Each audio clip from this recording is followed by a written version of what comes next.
ডুমডুমাৰ ফিলবাৰীৰ ৰংপুৰ গাঁৱৰ পথ নিৰ্মাণত চূড়ান্ত বেমেজালিৰ অভিযোগ। নিৰ্মাণৰ ১.৫ বছৰ নৌহতে চপৰে এৰাইছে পথৰ ব্লেক টেপিং। বিধায়কৰ ঘনিষ্ঠ ঠিকাদাৰৰ হেমাহিৰ বাবে পথ নিৰ্মাণত বিসংগতিৰ অভিযোগ অঞ্চলবাসীৰ। শীঘ্ৰে বিষয়টো তদন্ত কৰি উচিত ব্যৱস্থা গ্ৰহণৰ বাবে বিভাগীয় কৰ্তৃপক্ষক দাবী জনাইছে ৰাইজে।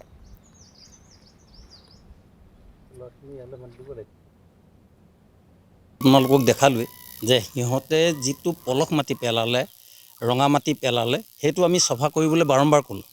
বাৰম্বাৰ কোৱাৰ স্বত্তেও সিহঁতে কি হ'লে নহয় আমি কৰিব লাগে আমি কৰিছোঁ। ঠিকাদাৰজনে ইমানেই মতালিকে কাম কৰে যে মই এজন ইঞ্জিনিয়াৰ, মোক শিকাব নালাগে, মই নিজেই এইখিনি কাম কৰিব জানো, মই এজন ইঞ্জিনিয়াৰ। গতিকে এতিয়া সেই ইঞ্জিনিয়াৰজনে এতিয়া তেওঁ আহি নিজে চাওকচোন ৰাস্তাটো, বনৰ ওপৰত যদি ব্লেক টেপিং কৰে তাত ৰ'ব জানো?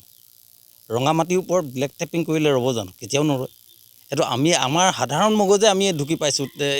ইঞ্জিনিয়াৰসকলৰ কথা আমি বাদেই দিলোঁ বিভাগীয় কৰ্তৃপক্ষক। গতিকে আমি এতিয়া মানে বিভাগীয় কৰ্তৃপক্ষক অনুৰোধ কৰিছোঁ যে আমাৰ ৰাস্তাটো মানে অনুসৰণ মানে এই পৰীক্ষা নিৰীক্ষা কৰি কেনেকৈ আকৌ মানে সুন্দৰকৈ মানে বনাব পাৰে তাৰ ব্যৱস্থাটো ল'ব কাৰণে।